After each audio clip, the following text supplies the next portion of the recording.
நாம மகிமைப்படுவதாக. இந்த மாதம் ஆண்டவர் நமக்கு கொடுக்கிற ஒரு வாக்குத்தத்த வார்த்தை எடுத்து வாசிப்போம். நீதிமொழிகள் 28ஆம் அதிகாரம். எல்லாரும் என்னோடு கூட இந்த வேத வசனத்தை வாசிக்க உங்களை உற்சாகப்படுத்துகிறேன். நீதிமொழிகள் 28ஆம் அதிகாரம் 20வது வசனத்தை யாவரும் சேர்ந்து வாசிக்கலாம். நீதிமொழிகள் 28ஆம் அதிகாரம் 20வது வசனம் வாசிப்போம். உண்மையுள்ள மனுஷன் பரிபூரண ஆசீர்வாதங்களை பெறுவான். மீண்டும் வாசிக்கலாம். உண்மையுள்ள மனுஷன் பரிபூரண ஆசீர்வாதங்களை பெறுவான். கரம் உயர்த்தி ஒரு ஆமென் சொல்லலாமா? ஆமென், ஹல்லேலூயா. இந்த வார்த்தையை கேட்கிற அன்பானவர்களே, இந்த மாதம் ஆண்டவர் நம்மோடு பேச விரும்புகிற ஒரு வார்த்தை, உண்மையுள்ள மனுஷன் பரிபூரணமான ஆசீர்வாதங்களை பெறுவான். இந்த வார்த்தையை கேட்கிற ஒவ்வொரு தேவ பிள்ளைகள் வாழ்விலும் இயேசுவின் நாமத்தால் அடியே தாழ்மையாய் ஆசீர்வதிக்கிற ஒரு ஆசீர்வாதம், கர்த்தர் உங்களுக்கு பரிபூர்ணமான ஆசீர்வாதங்களை கொடுப்பாராக. குறைவுகள் நிறைவாகும்படி ஏதோ பாதி அளவு அல்ல, ஏதோ ஒன்றுமில்லாமை நிலைமையில் அல்ல, பரிபூர்ணமான நிறைவான நிரம்பி வழிகிற சகல ஆவிக்குரிய சம்பூர்ணங்களையும் சகல பூமிக்குரிய சம்பூர்ணங்களையும் கர்த்தர் உங்களுக்கு நிறைவாய் கொடுப்பாராக. விசுவாசிக்கிறவங்க ஆமென் சொல்லலாமா? ஹல்லேலூயா. தேவனை நம்புகிற, ஆண்டவரை ஆராதிக்கிற, கர்த்தரை தொழுது கொள்ளுகிற ஒவ்வொரு தேவ பிள்ளைகளையும் கர்த்தர் பரிபூர்ணமாய் ஆசீர்வதிக்கவே விரும்புகிறார். இயேசு வந்த நோக்கமே ஒரு பரிபூர்ண ஜீவன் உண்டாக வந்த தேவன். அவர் வரும் இடத்தில், அவர் இருக்கும் இடத்தில், அவர் உலாவுகிற இடத்தில் பரிபூர்ணமான நன்மை நிச்சயமே. இந்த காலை நேரத்தில் இந்த வார்த்தையை கேட்கிற சிறு பிள்ளைகள் முதற்கொண்டு பெரியோர் வரை பரிபூர்ணமான ஆசீர்வாதங்களை பெற வேண்டும் என்று தேவன் விரும்புகிறார். அல்லேலூயா. ஆனால் இந்த நன்மையை, இந்த ஆசீர்வாதத்தை கர்த்தர் நிபந்தனையோட வைத்திருக்கிறார். உண்மையுள்ள மனிதன் பரிபூர்ணமான ஆசீர்வாதங்களை பெறுவான். தேவன் எதிர்பார்க்கிற எதிர்பார்ப்பு அவரது பிள்ளைகளிடத்தில் உண்மையை எதிர்பார்க்கிறார். உண்மையுள்ளவர்களை அவர் ஆசீர்வதிக்க முடியும். உண்மையா இருக்கிற பிள்ளைகளை தேவன் உயர்த்த முடியும். உண்மையுள்ள மனிதன் தான் பரிபூர்ணமாய் ஆசீர்வதிக்கப்பட முடியும். எத்தனை பேர் ஆமென் சொல்ல முடியும்? அருகாமையில் இருக்கிறவங்களை பார்த்து சொல்லுங்க, உண்மையுள்ள மனுஷன் பரிபூர்ணமாய் ஆசீர்வாதம் பெறுவான். ஹல்லேலூயா. ஒரு வேத வசனம் இப்படியாக சொல்கிறது. சங்கீத புஸ்தகம் 12ஆம் சங்கீதம் முதல் வசனத்தை வாசிப்போம். சங்கீதம் 12 முதல் வசனம். ரட்சியும் கர்த்தாவே, பக்தி உள்ளவன் அற்று போகிறான். உண்மையுள்ளவர்கள் மனுபுத்திரரில் குறைந்திருக்கிறார்கள். அன்பானவர்களே, ஏன் தேவன் உண்மையுள்ளவர்களை ஆசீர்வதிக்க விரும்புகிறார் தெரியுமா? ஏன் உண்மையுள்ளவர்களுக்கு மட்டும் பரிபூர்ண ஆசீர்வாதங்களை வைத்திருக்கிறார் தெரியுமா? இன்றைக்கு மனுபுத்திரரில் உண்மையுள்ளவர்கள் குறைந்திருக்கிறார்கள். வேதம் சொல்லுகிறது, ரட்சியும் கர்த்தாவே, பக்தி உள்ளவன் அற்று போகிறான். உண்மையுள்ளவர்கள் மனுபுத்திரரில், இந்த பூமியில் வாசம் பண்ணுகிற சகல மனுபுத்திரரில் உண்மையுள்ளவர்கள் குறைந்திருக்கிறார்கள். உண்மையுள்ளவர்கள் அற்று போகிறார்கள். உண்மையுள்ளவர்களை கண்டுபிடிப்பது அரிதா இருக்கிறது. ஆனபடியால் அவரை தொழுது கொள்கிற, அவரை ஆராதிக்கிற தேவ பிள்ளைகள் நீங்களும் நானும் உண்மையுள்ளவர்களாய் இருக்கும் போது கர்த்தர் நம்மை பரிபூரணமாய் ஆசீர்வதிப்பார். விசுவாசிக்கிறவங்க ஆமென் சொல்லலாமா? ஹல்லேலூயா. நீங்களும் நானும் ஆராதிக்கிற ஆண்டவர் எப்படிப்பட்டவர் தெரியுமா? வேதம் சொல்கிறது, நமது தேவன் உண்மையுள்ளவராய் இருக்கிறாரே. அவரது வாக்குத்தத்தத்தில் உண்மையுள்ளவராய் இருக்கிறார். உங்களுக்கு தேவன் கொடுத்த எத்தனை வாக்குத்தத்தங்களில் அவர் உண்மையுள்ளவராய் இருந்திருக்கிறார். சொன்ன ஒவ்வொரு வாக்குத்தத்தத்தையும் ஆண்டவர் நிறைவேற்றி இருக்கிறார். வாக்கு கொடுத்த ஆண்டவர் வாக்கு மாறாதவராய் உண்மையுள்ளவராய் நமக்கு இருந்திருக்கிறார். நாம் வேண்டிக் கொண்ட எத்தனையோ ஜெபங்களுக்கு தேவன் உண்மையுள்ளவராய் பதில் கொடுத்திருக்கிறார். எத்தனை சாட்சிகளை சொல்ல முடியும்? நாம் ஜெபித்த எல்லா ஜெபங்களையும் கர்த்தர் கேட்டு ஆமென் என்றும் ஆமென் என்றும் எத்தனை முறை பதில் கொடுத்திருக்கிறார்.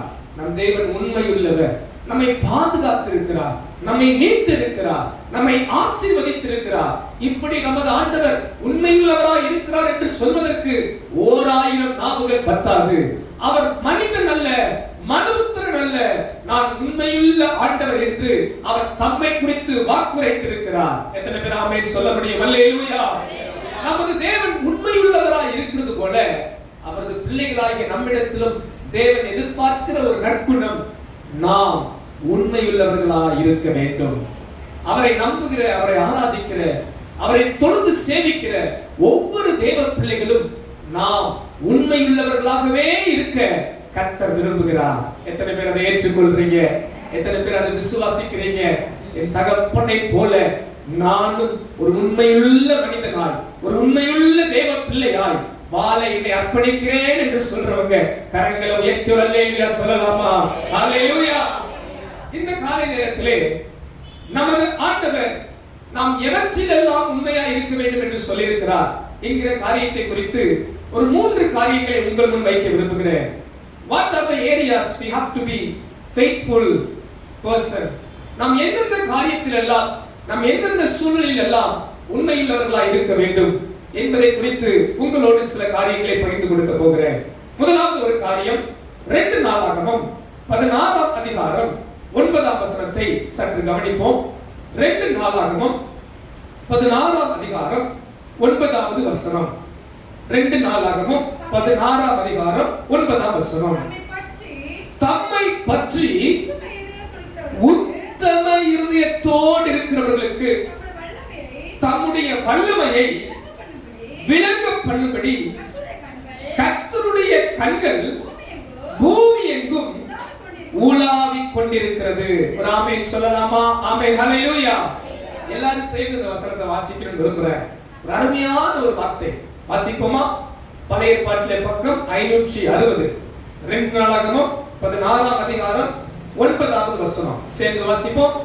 தம்மை பற்றி உத்தம இருதயத்தோடு இருக்கிறவர்களுக்கு தம்முடைய வல்லமையை விளங்க பண்ணும்படி கர்த்தருடைய கண்கள் பூமி எங்கும் உலாவிக் கொண்டிருக்கிறது. கரமையத்தை ஆமென் சொல்லுங்க. ஆமென். ஹல்லேலூயா. இந்த வார்த்தையை ஒரு தீர்க்கதரிசி ஆசா ராஜாவினிடத்தில் சொல்கிறார். ஒரு ராஜா கிட்ட வந்து சொல்றா, ஆசா ராஜாவே, உனக்கு தேவன் எப்படிப்பட்டவர் தெரியுமா? ஆண்டவர் எப்படிப்பட்டவர் தெரியுமா? தம்மை பற்றி, ஆண்டவரை பற்றி, கர்த்தரை பற்றி யார் யாரெல்லாம் உத்தம இருதயத்தோடு இருக்கிறார்களோ அவர்களுக்கு தேவன் தமது வல்லமையை காண்பிக்கும்படி எப்படிப்பட்டவராக இருக்கிறாராம்? அவருடைய கண்கள் பூமி எங்கும் உலாவிக் கொண்டிருக்கிறது. கரமையத்தி ஆமென் சொல்லுங்க. அல்லேலூயா. அன்பான முதல் காரியம், ஒரு காரியம், நீங்களும் நானும் எதில் உண்மையுள்ளவர்களாய், எதில் ஒரு உத்தமமானவர்களாய் இருக்க வேண்டும் தெரியுமா? கர்த்தருடைய காரியத்தில் நாம் உண்மையுள்ளவர்களாய் காணப்பட வேண்டும். இந்த ஆசா ராஜாவினிடத்தில் இந்த தீர்க்கதரிசி வந்து சொல்கிறான், ஐயா ராஜாவே, கர்த்தர் யாரை பார்த்து கொண்டிருக்கிறார் தெரியுமா? யார் மேல் கர்த்தர் தமது வல்லமையை காண்பிப்பார் தெரியுமா? தம்மை பற்றிய, தேவனை பற்றிய, ஆண்டவரை பற்றிய உத்தம இருதயத்தோடு இருக்கிறவர்களுக்கு கர்த்தர் தமது வல்லமையை காண்பிப்பார். இந்த கால நேரத்தில் ஆசா ராஜாவின் வாழ்வு எனக்கு ரொம்ப பிடிக்கும்.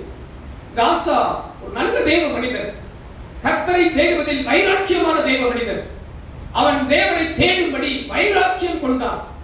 ஆரம்ப நாட்களிலே அவனுக்குள் கர்த்தரை தேட பயங்கரமான வைராக்கியம் வந்தது. ஆதலால் என்ன பண்ணினான் தெரியுமா? அன்றைக்கு அவன் தேசத்தில் இருந்த எல்லா பாகால்களை அழித்து கர்த்தரை செம்மையாய் தேட ஆரம்பித்தான். கர்த்தரை செம்மையாய் தேடினான். அது மட்டுமல்ல, அவன் பாருங்கள், பெரிய பிரச்சனை அவனுக்கு வந்தபோது, எத்தியோப்பிய படை அவனை சூழ்ந்திருந்த போது, அவனுக்கு இருந்தது கொஞ்சம் படை, ஒரு பகுதி. எதிரி நாட்டு படை இரட்டிப்பான பலம் உள்ள படையா இருந்தது. அவன் கர்த்தரை நோக்கி ஜெபம் பண்ணினான். பலன் உள்ளவனுக்கு ஆயிலும் பலனற்றவனுக்கு ஆயிலும் உதவி செய்வது உமக்கு லேசான காரியம் ஆண்டவரே என்று கர்த்தரையே சார்ந்து கொண்டான். கர்த்தரையே நம்பி இருந்தான். கர்த்தரையே பற்றி இருந்தான். ஆதலால் கர்த்தர் அவனுக்கு ஒரு பெரிய வெற்றியை கொடுத்தார், பெரிய ஜெயத்தை கொடுத்தார். பிரமிக்கத்தக்கதான அதிசயமான ஜெயம் அவனுக்கு உண்டானது. கரமையத்தோர் அல்லேலூயா சொல்லலாமா? அல்லேலூயா. இந்த ராஜாவை குறித்து நான் பிரமிப்பேன். இவன் எவ்வளவாய் கர்த்தரை நம்பி இருக்கிறான். எனக்கு தெரிந்த ஒரு அன்பான குடும்பம், ஆசா என்ற பெயர் வேதத்திலே ஆண்பாலை குறிக்கிறது. ஒரு ராஜாவுக்கு பெயர் ஆசா. ஒருவர் இந்த வார்த்தையை கேட்டுட்டு அவர் ஒரு இந்து குடும்பத்திலிருந்து, ஆண்டவர் அறியாத குடும்பத்திலிருந்து இயேசுவை ஏற்றுக்கொண்டார். அதனால அவருக்கு ஒரு வைராக்கியமா, இனி எனக்கு ஒரு பிள்ளை பிறந்தா அந்த பிள்ளைக்கு என்னென்ன பேர் வைக்க போறேன், ஆசான் பேர் வைப்பேன் அப்படின்னு ஒரு வைராக்கியம் கொண்டுட்டார். அவருக்கு இந்த சம்பவத்தை படிச்சுட்டு அவருக்கு ஒரு வைராக்கியம், இனி எனக்கு குழந்தை பிறந்தா என்னென்ன பேர் வைக்க போறேன், ஆசான் தான் பேர் வைப்பேன். என்ன விசுவாசமா அந்த ராஜா இருந்திருக்கலாம். எனக்கு பிள்ளை பிறந்தா ஒருத்தவங்களும் ஒரு பேர் வைக்கிறதுக்கு ஏதாவது ஒரு அர்த்தம் இருக்கும், யார் மேலேயாவது ஒரு பற்று இருக்கும். சிலர் பாருங்க, சில அரசியல் தலைவர்கள் பேர் ஈடுபாடு இருந்தா பிள்ளை பிறந்தா அவங்க பேரை வச்சிருவாங்க. சிலர் ஒவ்வொருத்தரும் சில நடிகர் பேரெல்லாம் வைப்பாங்க. இது மாதிரி யாருக்கு அவங்களை ரொம்ப பிடிக்குமோ அவங்க பேரை வைப்பாங்க. சோத்திரம். இவருக்கு எனக்கு ஒரு ஆண்டு அறியாத குடும்பத்துல வந்தனால இந்த ஆசா எல்லா விக்கிரகங்கள் எல்லாம் உதறி தள்ளி கர்த்தரை இப்படி தேடி இருக்கிறாங்க அப்படின்னு சொல்லி எனக்கு ஒரு பிள்ளை பிறந்த ஆசான் வைப்பேன் அப்படின்னு ஒரு பேரை வைக்கணும் அவர் மனசுல தீர்மானம் பண்ணி வைராக்கியமா இருந்தாராம்.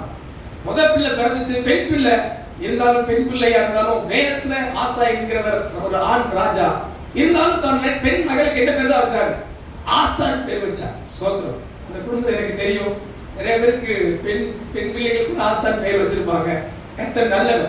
ஆமா, இந்த ராஜாவுக்குள்ள இருந்த வைராக்கியம்.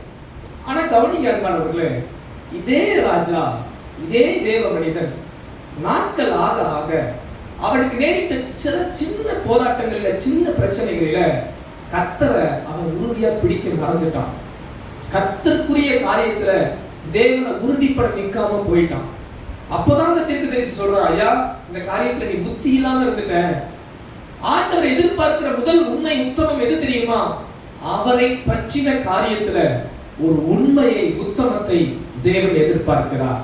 இந்த காலை நேரத்தில் அன்பானவர்களே, உங்க வாழ்வில் தேவ வல்லமைகள், தேவ ஆசீர்வாதங்கள், தேவ கிருபைகள் பெருக வேண்டும் என்றால் உங்கள் மேல் கர்த்தருடைய கண்கள் நோக்கமாய் இருந்து உங்களை எல்லா விதங்களிலும் பரிபூர்ணமாய் ஆசீர்வதிக்க வேண்டும் என்றால் தேவன் எதிர்பார்க்கிற முதல் காரியம், நாம் கர்த்தருக்குரிய காரியத்தில் உண்மையுள்ளவர்களாய் இருக்க வேண்டும்.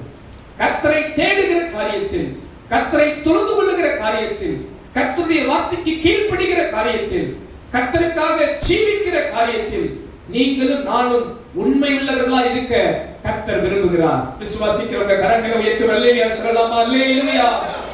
ஆண்டவர் மோசேயை குறித்து இப்படியாக சொன்னார். என்னாகமத்தின் புஸ்தகம் 12ஆம் அதிகாரம் 7ஆம் வசனம் இப்படியாக சொல்கிறது. என்னாகமம் 12ஆம் அதிகாரம் 7ஆம் வசனம், என் தாசனாகிய மோசேயோ அப்படிப்பட்டவன் அல்ல.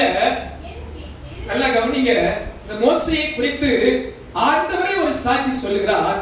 என் வீட்டில் எங்கும் அவன் உண்மையுள்ளவன்.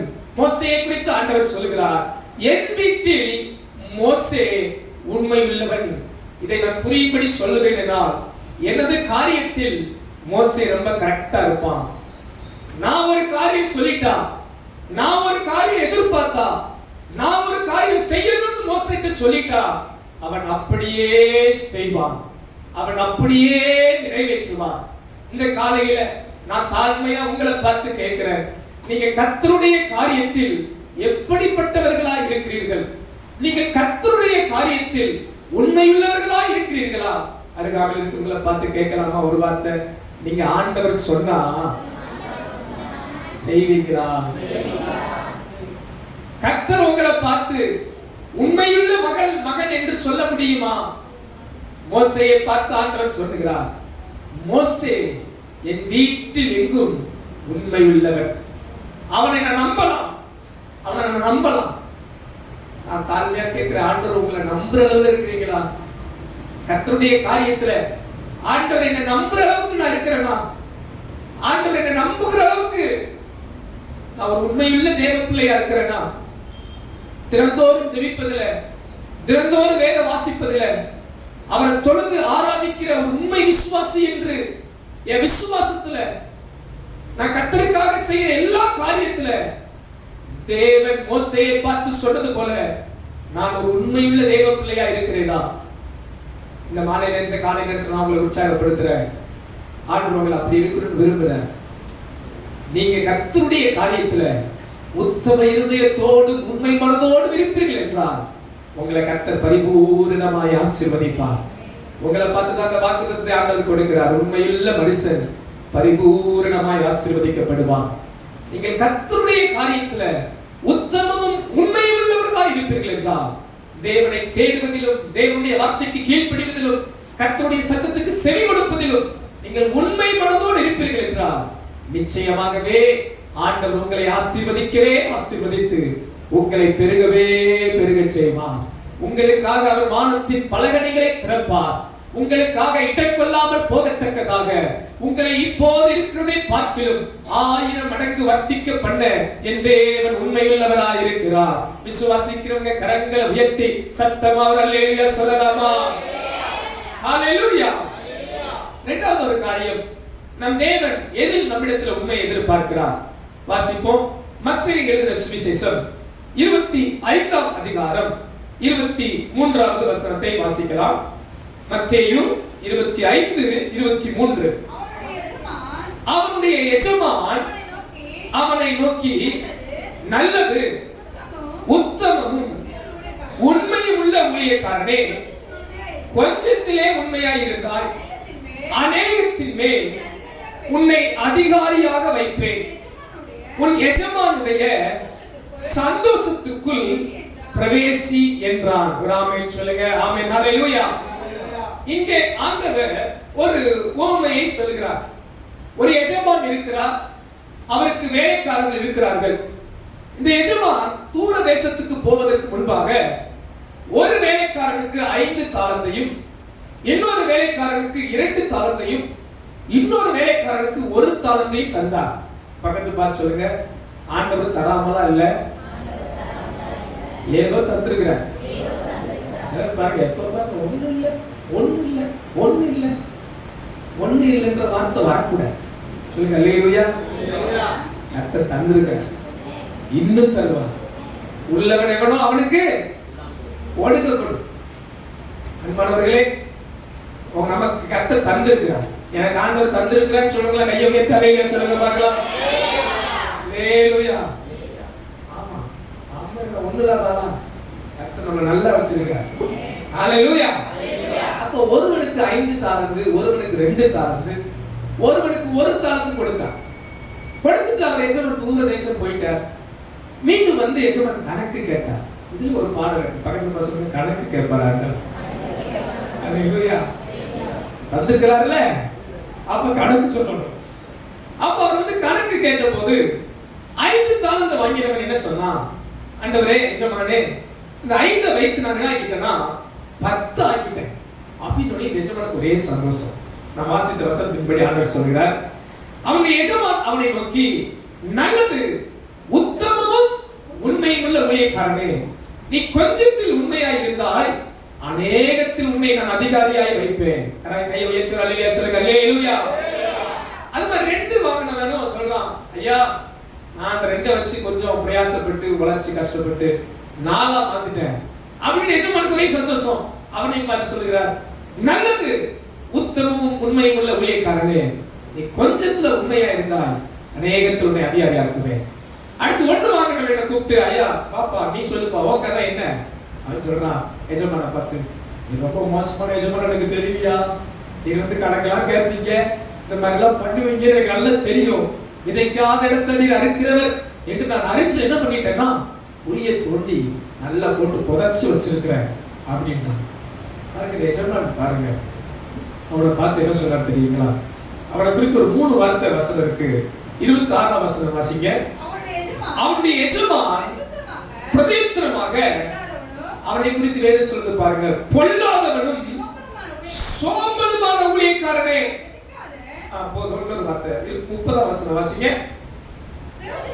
பிரயோஜனமற்ற ஊழியக்காரனாகிய இவனை புறம்பான இருளிலே தள்ளி போடுங்கள், அங்கே அழுகையும் பற்கடிப்பும் உண்டாயிருக்கும் என்றார். ஆமென் சொல்லுங்க. ஆமென். அல்லேலூயா. இந்த 1 வாங்கி புதைச்ச போட்டு மூடி போட்டவனை பார்த்து ஆண்டவர் 3 வார்த்தையை பயன்படுத்துறார். அவனை குறித்து வேதம் சொல்லுது, இவன் எப்படிப்பட்டவனா? பொல்லாதவன். சொல்லுங்க, எப்படிப்பட்ட ஆளு? உங்களை சொல்ல அவங்க தானே சொல்றாங்க, சும்மா தைரியமா சொல்லுங்க. அவன் யாரு? அவன் எப்படிப்பட்ட ஆளு? கையை பிடிச்சு சொல்லுங்க, அவன் எப்படிப்பட்ட ஆளு? பின்னாடி உங்களை கை காமிச்சிருக்கா? பொல்லாதவன். 2வது சோம்பலானவன், சோம்பேறி. மூன்றாவது பிரயோஜனமற்ற ஊழியக்காரன். பாருங்க, முதல் 2 பேரை பார்த்து ஆரம்பி சொல்றாரு, நல்லது உத்தமமும் உண்மை உள்ள ஊழியக்காரன். இந்த ஒருவனை பார்த்து 3 அவார்டு கொடுக்கிறார். அவங்களுக்கு 2 அவார்டு தான் கொடுக்கப்பட்ட, கொஞ்சம் 3 அவார்டு. என்னென்ன வசனம் சொல்றது? பொல்லாதவன், சோம்பேறி, பிரயோஜனமற்ற ஊழியக்காரன். இந்த பதத்திலிருந்து நான் ஒரு காரியத்தை உங்களுக்கு காண்பிக்க விரும்புகிறேன். நம்முடைய ஆண்டவர் நம்முடைய வாழ்க்கையில எதில் உண்மையா இருக்கிறது விரும்புறான்னு கேட்டீங்கன்னா, இந்த பூமியில் நமக்கு தேவன் தந்த எல்லாவற்றிலும் நாம் உண்மையுள்ளவர்களா இருக்க வேண்டும். அருகாமைக்கு கைப்பிடி சொல்லுங்க, இந்த பூமியில் தேவன் நமக்கு தந்த எல்லாவற்றிலும் உண்மையுள்ளவர்களா இருக்க வேண்டும். அல்லேலூயா.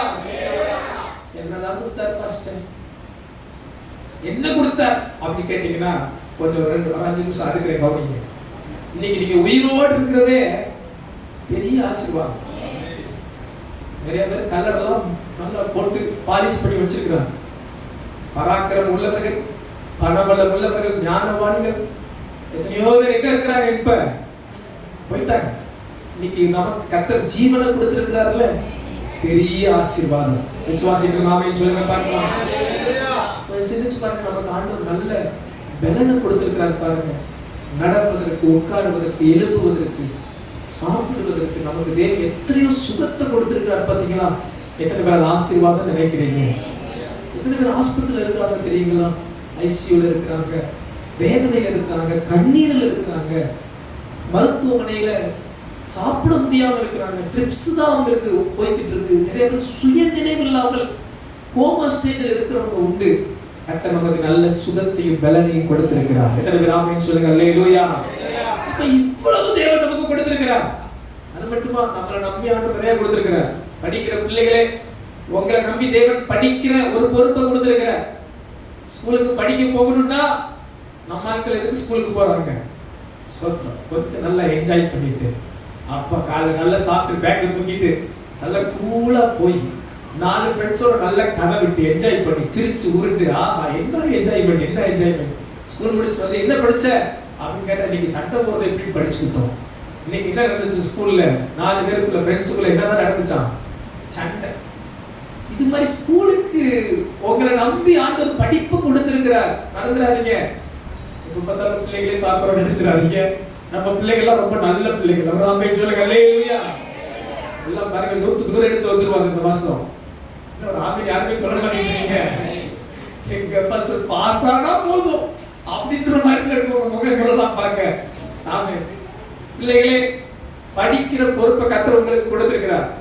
நீங்க எல்கேஜி படிக்கலாம், இல்ல வேற எங்கேயோ பெரிய படிக்கலாம். கர்த்தர் உங்களை நம்பி படிக்கிற பொறுப்பை கொடுத்திருக்கிறார். எத்தனை பிள்ளைகள் கவனிக்கிறீங்க?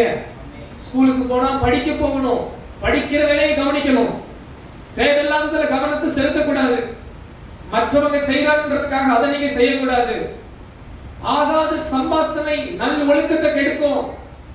அன்பான தேவ பிள்ளைகளே, இளம் பிள்ளைகளே, தாழ்மையா ஒரு தகப்பன்ற உரிமையில, ஒரு உடன்பிறந்த சகோதரன் என்ற ஒரு உரிமையில நான் தாழ்மையா அந்த வார்த்தையை சொல்றேன். ஆகாத சம்பாஷணை நல் ஒழுக்கத்தை கெடுக்கும். ஆகாத நட்புகள், ஆகாத உறவுகள், தேவையில்லாத செயல்கள், தேவையில்லாத இடங்களிலே நீங்க நேரத்தையோ கவனத்தையோ செலவிட வேண்டாம். துன்மார்க்கருடைய ஆலோசனைகள், பாவியினுடைய வழிகள், பரியாசக்காரர் உட்காரும் இடத்தில் உட்கார்தல் உங்களுக்கு தூரமாய் இருப்பதாக. படிக்கிற பொறுப்பு உங்களை நம்பி கர்த்தர் தந்திருக்கிறார். அதை உண்மையா செய்யுங்க. கர்த்தர் உங்களை பரிபூர்ணமா ஆசீர்வதிப்பார். ஹல்லேலூயா. சிறு படிப்பா இருந்தாலும், கல்லூரி படிப்பா இருந்தாலும், நீங்க எந்த இடத்துல படிக்கிறவர்களா இருந்தாலும், நான் தாழ்மையா அந்த வார்த்தையை உங்களை உற்சாகப்படுத்துகிறேன். கர்த்தர் உங்களை பரிபூர்ணமாகவே ஆசீர்வதிக்க போகிறார். உங்களை நம்பி அந்த பொறுப்பு கொடுத்திருக்கிறார். படிக்கிற பிள்ளைகள் பக்கத்துல இருந்தா கையை பிடிச்சு நல்லா குளிக்க சொல்லுங்க. நம்ம வேலை படிக்கிற வேலை. ஹல்லேலூயா. நான் சிரிப்பா சிரிச்சு சொல்றாங்க, எங்க வேலை என்ன வேலை தான்? ஆமா, சிரிச்சுக்கிட்டு அம்மாவெல்லாம் பாத்துக்கிறாங்க. வீட்டுல வேற வேலை சொல்லக்கூடாது அப்படின்ற மாதிரி பாத்துக்கிறாங்க. ஹல்லேலூயா. அப்ப படிக்கிற வேலையை பொறுப்பை ஆண்டவர் நம்பி கொடுத்திருக்கிறார். அன்பானவர்களே, அது மட்டும் இல்ல, குடும்பத்தை நம்பி கர்த்தர் நம்மள தந்திருக்கிறார். குடும்பம் தேவன் நம்மை நம்பி கொடுத்த ஒரு காரியம். குடும்பத்துல நம்ம உண்மையுள்ளவர்களா இருக்கணும். சொல்லுங்க, உண்மையுள்ளவர்களா இருக்கணும். அல்லேலூயா. ஒரு சிரிச்சுக்கிட்டே சொல்லுங்க அல்லேலூயா. கணவர்கள் உண்மையுள்ள கணவர்களா இருக்கணும். மனைவிக்கு துரோகம் பண்ணக்கூடாது. மனைவிகளும் கணவருக்கு துரோகம் பண்ணக்கூடாது. சோத்திரம். நமக்கும் இருளுக்கும் நமக்கும் சம்பந்தம் ஏது? புறஜாதிகள் போல நம்ம இருக்கக்கூடாது. எத்தனை பேர் ஆமென் சொல்ல முடியும்? உலகத்தான் என்னென்னமோ விடுவான், ரூட் விடுவான், என்னென்ன டைலாக்ல தெரியும், என்னென்னமோ பண்ணுவான். நம்ம கடிவாளம் போட்டது போல இருக்கணும். எத்தனை பேர் ஆமென் சொல்றீங்க?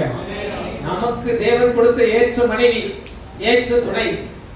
மனைவிமார் அப்படிதான். கர்த்தர் உங்களுக்கு கொடுத்த நல்ல கணவர், குடும்ப உறவுல நல்ல ஸ்திரமா இருக்கணும். விசுவாசிக்கிறவங்க ஆமென் சொல்லுங்க அல்லேலூயா. கர்த்தர் உங்களை ஆசீர்வதிப்பார்.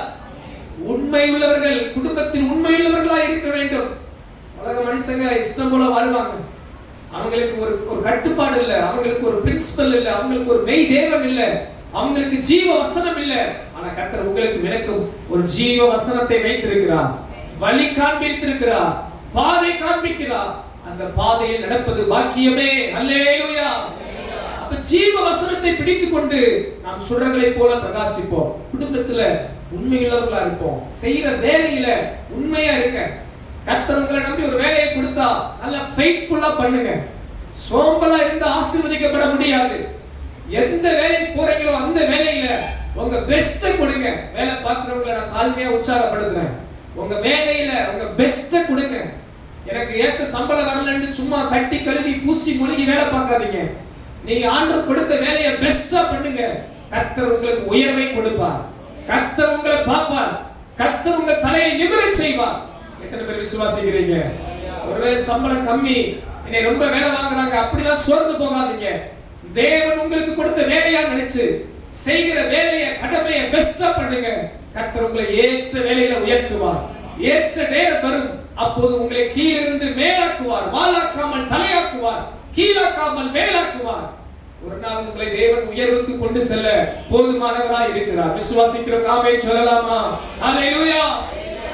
குடும்பத்துல உண்மையா இருங்க, வேலையில உண்மையா இருங்க, பிள்ளைகளையும் உண்மையா வளங்க. இப்படி எல்லா காரியத்திலும் பூமியில தேவன் நமக்கு தந்த எல்லாவற்றிலும் நாம் உண்மையுள்ளவர்களா இருக்க தேவன் விரும்புகிறார். எத்தனை பேர் ஆமென் சொல்றீங்க? அல்லேலூயா. உங்களுக்கு தேவன் கொடுத்த பணத்துல ரொம்ப உண்மையா இருங்க. ஆண்டவர் நல்லா ஆசீர்வதிச்சிட்டார், நிறைய வருதுன்னு இஷ்டம் போல செலவு பண்ணாதீங்க. ஆண்டவர் உங்களுக்கு நிறைய கொடுத்துட்டாரு, அதுல உண்மையா இருங்க. அதை அனாவசியமா செலவு பண்ணாதீங்க. நான் தாழ்மையா சொல்லுவேன், தேவைன்னா செலவு பண்ணுங்க. பக்கத்துல சொல்லுங்க, தேவைன்னா செலவு பண்ணுங்க. காசு இருக்குன்னு செலவு பண்ணக்கூடாது. எத்தனை பேர் நான் சொல்றது ஒரு கஷ்டமா இருக்கும்? நான் அப்படித்தான் இருக்கிறேன். எங்க வீட்டுல ஏதாவது சொன்னாங்கன்னா பாஸ்டர் பண்ண கேட்பேன், இது தேவையாமான்னு கேட்பேன். தேவைன்னா எனக்கு செலவு பண்ணணும். அது எவ்வளவு ரூபானாலும் இருக்கட்டும், அது அது அது பெரிய ரூபாய் கூட இருக்கட்டும். தேவை இல்லையா, ஒரு ரூபானாலும் வேண்டாம். எத்தனை பேர் ஆமென் சொல்றீங்க? பக்கத்துல பார்த்து சிரிச்சுக்கிட்டே சொல்லுங்க, தேவைன்னா செலவு பண்ணுவோம். தேவை இல்லையா வேண்டாம். அல்லேலூயா. சில பாருங்க நல்லா இருக்குன்னு என்ன பண்றது, நல்ல செலவு பண்ணும். அப்படி இல்லாதவர்களே, தேவன் கொடுத்த எல்லா காரியங்கள், தேவன் இந்த பூமியில நம்மை நம்பி தந்த படிப்பு, வேலை, தொழில், குடும்பம், பிள்ளைகள், பணம், ஆஸ்திகள் எல்லாவற்றிலும் நாம் ஞானம் உள்ளவர்களாய், கவனம் உள்ளவர்களாய், பொறுப்புள்ளவர்களாய் இருப்போம் என்றால் கர்த்தர் நம்மை நிச்சயமாகவே ஆசீர்வதிப்பார். ஹல்லேலூயா. நம்மை நம்பி தேவன் தந்த ஊழியம் எல்லாவற்றிலும் உண்மையாய் இருப்போம். சபையில் கர்த்தர் உங்களை நம்பி கொடுத்த எல்லா பொறுப்புகளில, ஊழியங்களில உண்மையுள்ளவர்களாய் இருக்கும்போது கர்த்தர் உங்களை மென்மேலும் உயர்த்துவார். விசுவாசிக்கிறவங்க ஆமென் சொல்லுங்க. அல்லேலூயா. உண்மையுள்ள மனுஷன் கர்த்தரால் ஆசீர்வதிக்கப்படுவார். ஆனா பொல்லாதவன், சோம்பேறி, பிரயோஜனமற்ற ஊழியக்காரனை குறித்து ஆண்டவர் சொன்னார், இவன் உண்மையுள்ளவன் அல்ல, அப்படிப்பட்டவன் கர்த்தரால் ஆசீர்வதிக்கப்பட முடியாது என்றார். ஆனால் உங்களை என்னை கர்த்தர் அப்படி அல்ல, உத்தமமும் உண்மையுள்ளவர்களாய் பார்க்கிறார். அவனவனுக்கு நான் அளிக்கும் பலன் என்னோடு கூட வருகிறது என்று சொல்கிறார். உங்களுக்கு ஏற்ற பலனை கொடுக்கும்படி கர்த்தர் சீக்கிரம் வருகிறார். ஆதலால் இந்த பூமியில் கர்த்தர் நம்மை நம்பி தந்த எல்லாவற்றிலும் உண்மையுள்ளவர்களாய் இருப்போம். உண்மையுள்ள மனுஷன் பரிபூரணமான ஆசீர்வாதங்களை பெறுவான். விசுவாசிக்கிற எல்லாரும் கரங்களை உயர்த்தி சத்தமா ஒரு அல்லேலூயா சொல்லுவோமா? அல்லேலூயா. மூன்றாவது ஒரு காரியம், நாம் எவற்றில் எல்லாம் உண்மையுள்ளவர்களாய் இருக்க வேண்டும் என்று ஆண்டவர் எதிர்பார்க்கிறார் என்கிற சத்தியத்தை அறிந்து வருகிறோம். முதல் காரியம் பார்த்தோம், நாம் கர்த்தருடைய காரியத்தில் உண்மையுள்ளவர்களாய் இருக்க வேண்டும். இரண்டாவது காரியம் பார்த்தோம், இந்த பூமியில் தேவன் நமக்கு தந்த எல்லாவற்றிலும் நாம் உண்மையுள்ளவர்களாய் இருக்க வேண்டும் என்று பார்த்தோம். மூன்றாவது காரியம் வாசிக்கலாம். வெளிப்படுத்தின விசேஷம் 2ஆம் அதிகாரம் 10வது வசனத்தை வாசிப்போமாக. வெளிப்படுத்தின விசேஷம் 2ஆம் அதிகாரம் 10வது வசனம். நீ படப்போகிற பாடுகளை குறித்து எவ்வளவும் பயப்படாதே. இதோ நீங்கள் சோதிக்கப்படும் பொருட்டாக பிசாசானவன் உங்களில் சிலரை காவலில் போடுவான். 10 நாள் உபத்திரவப்படுவீர்கள். ஆகிலும் நீ மரண பரியந்தம் உண்மையாயிரு. அப்பொழுது ஜீவ கிரீடத்தை உனக்கு தருவேன். ஆமென் சொல்லுங்க. ஆமென். ஹல்லேலூயா. இங்கே ஆண்டவர் சிமர்னா சபைக்கு கர்த்தருடைய வார்த்தையை வெளிப்படுத்துகிறார். அந்த சபை ஒரு அருமையான சபை. பாடுகள் உபத்திரவங்கள் அந்த சபைக்கு காணப்பட்டது. நெருக்கங்கள், கஷ்டங்கள், சோதனை இருந்தது. ஆனாலும் பாருங்கள், அந்த சபை தனது விசுவாசத்தில் உறுதியாக இருந்தது. ஆதலால் அந்த சபைக்கு ஆவியானவர் சொல்கிறார், நீ மரண பரியந்தம் உண்மையாயிரு. இந்த வார்த்தையை கேட்கிற ஒவ்வொருவரையும் பார்த்து ஆண்டவர் சொல்கிறார். ஒருவேளை நீங்கள் சொல்லலாம், என் வாழ்க்கையில் உபத்திரவங்கள், பாடுகள், கஷ்டங்கள், போராட்டங்கள் அதிகம் இருக்கிறது, சொல்ல முடியாது பாஸ்டர், வார்த்தையால சொல்ல முடியாது, நான் போகிற சூழல்கள், என் குடும்பத்தின் பிரச்சனையை தீர்க்க வழியே இல்லை, நான் நெருக்கத்தில் இருக்கிறேன், கஷ்டத்தில் இருக்கிறேன், நான் எங்கதான் போறது, ஆண்டவரே என்னை கைவிட்டுட்டாரோ என்ற கலங்குகிற சூழலில் நீங்கள் இருக்கலாம். ஆனால் ஆண்டவர் ஆவியானவர் சொல்கிறார், மகனே மகளே, நீ மரண பரியந்தம் உண்மையாயிரு. மூன்றாவது ஒரு காரியம் ஆண்டவர் நம்மிடத்தில் எதிர்பார்க்கிற எதிர்பார்ப்பு என்ன தெரியுங்களா? கடைசி வரை நாம் உண்மையுள்ளவர்களாகவே இருக்க வேண்டும். கையை வைத்து சொல்லுங்க, கடைசி வரை நான் உண்மையாயிருக்க தேவன் விரும்புகிறார். அன்பானவர்களே, சிமர்னா சபையை பார்த்து சொன்னார், சபையே நீ மரண பரியந்தம் உண்மையாயிரு. ஏதோ கொஞ்ச நாள் உண்மையா இருந்தோம், கொஞ்ச நாள் ஆண்டவரை தேடினோம், கொஞ்ச நாள் ஜெபிச்சோம், கொஞ்ச நாள் ஊழியம் செஞ்சோம், இல்ல கொஞ்ச காலம் உண்மையா இருந்துட்டு என்ன ஆசீர்வாதம் இல்ல அப்படின்னு கைவிட்டு பின்வாங்குகிற நிலைமையாய் அல்ல. தேவன் நம்மை அழைத்த அழைப்பிலே முடிவு வரை இலக்கை நோக்கி தொடர்கிறவர்களாய் நாம் உண்மையை காத்துக்கொள்ள கர்த்தர் கிருபை தருவாராக.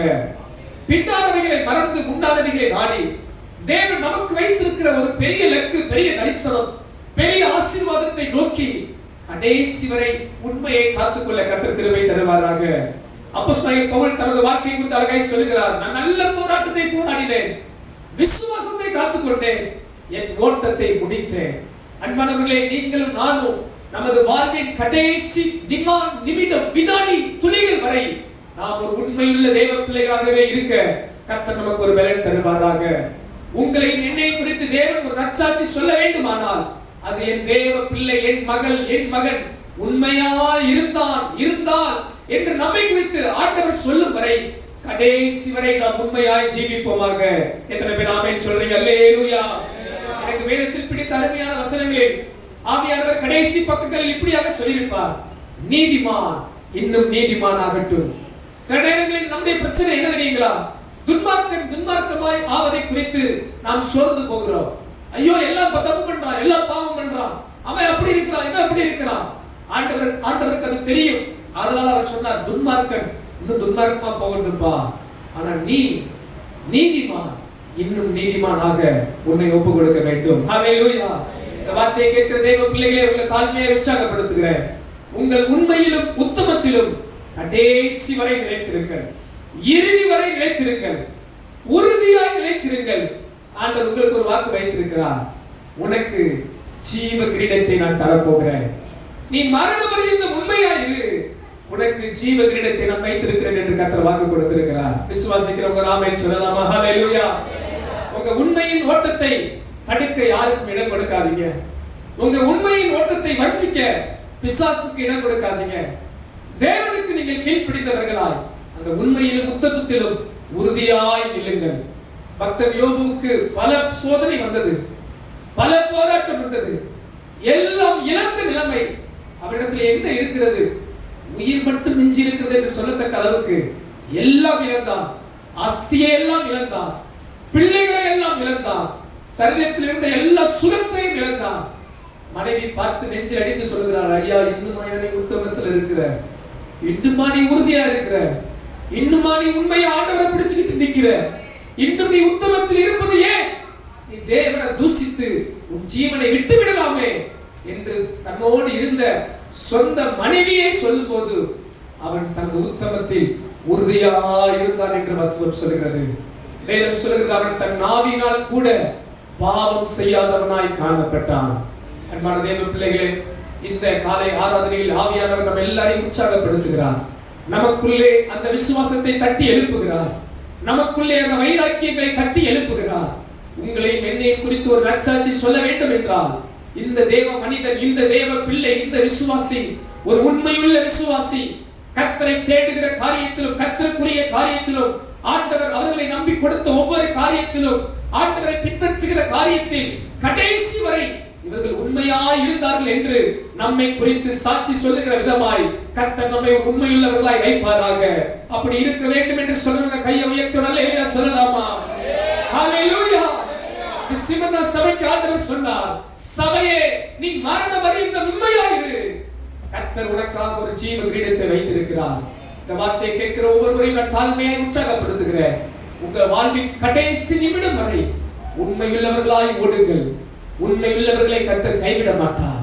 உண்மையுள்ளவர்களை தேவன் ஆசீர்வதிப்பார், ஜீவ கிரீடத்தை கொடுப்பார். கர்த்தர் உங்கள் குறைவுகளை எல்லாம் நிறைவாக்குவார். இந்த மாத வாக்குத்தத்த வார்த்தையின்படி உண்மையுள்ள மனுஷன் பரிபூர்ண ஆசீர்வாதங்களை பெறுவார். உங்களுக்கும் எனக்கும் கர்த்தர் ஒரு பரிபூர்ணமான ஆசீர்வாதங்களை வைத்திருக்கிறார். உண்மையுள்ள மனுஷனை பரிபூர்ணமாய் ஆசீர்வதிப்பார், பரிபூர்ணமாய் ஆசீர்வதிப்பார். தேவன் எதிர்பார்க்கிற ஒரு 3 காரியம். முதலாவது, கர்த்தருக்குரிய காரியத்தில் நாம் உண்மையாய் இருப்போம். ஒவ்வொரு நாளும் ஆண்டவரை தேடும்படி, ஒவ்வொரு நாளும் ஜெபிக்கும்படி, வேதம் வாசிக்கும்படி கர்த்தர் நமக்கு கொடுத்த ஐக்கியம், சபை, ஊழியம், ஆராதனை, இப்படி கர்த்தருக்குரிய காரியத்தில் உண்மையுள்ளவர்களாய் இருப்போம். இரண்டாவது, ஆண்டவர் உங்களை நம்பி கொடுத்த இந்த பூமியில என்னென்னலாம் கொடுத்திருக்கிறாரோ எல்லாத்திலையும் உண்மையா இருங்க. அசால்ட்டா இருக்காதீங்க, அஜாக்கிரதையா இருக்காதீங்க. ஒரு சோம்பலும் பொல்லாதவனும் ஒரு பிரயோஜனமற்ற ஊழியக்காரன் இருந்தது போல இருந்துடாதீங்க. குழியை தோண்டி புதைச்சிடாதீங்க. தேவன் உங்களுக்கு கொடுத்த திறமைகள், தாளந்துகள், குழியை தோண்டி புதைச்சிடாதீங்க. நீங்க ஒரு உண்மையுள்ள ஒரு ஊழியர் போல தேவன் உங்களை நம்பி கொடுத்த வாழ்க்கை, ஜீவன். சிலர் பாருங்க, சிலர்லாம் ஆகுனா செத்து போனா நல்லா இருக்கும் நினைப்பாங்க. இல்ல அன்பானவர்களே, இந்த ஜீவனை தந்தது ஆண்டவர், உங்களுக்கு இந்த வாழ்க்கையை கொடுத்தது ஆண்டவர், இந்த உயிரை கொடுத்தது ஆண்டவர். ஆண்டவர் அதை குறித்த கணக்கு கேட்பார். உங்களை நம்பி படிப்பை கொடுத்திருக்கிறார், உங்களை நம்பி வேலையை கொடுத்திருக்கிறார், உங்களை நம்பி ஒரு குடும்பத்தை கொடுத்திருக்கிறார், உங்களை நம்பி பிள்ளைகளை கொடுத்திருக்கிறார், உங்களை நம்பி எத்தனையோ சொத்துக்களை கொடுத்திருக்கிறார். எல்லாத்திலையும் கவனமா இருங்க, உண்மையா இருங்க. கர்த்தர் உங்களை நிறைவாய் ஆசீர்வதிக்க போகிறார். எத்தனை பேர் ஆமென் சொல்ல முடியும்? அல்லேலூயா.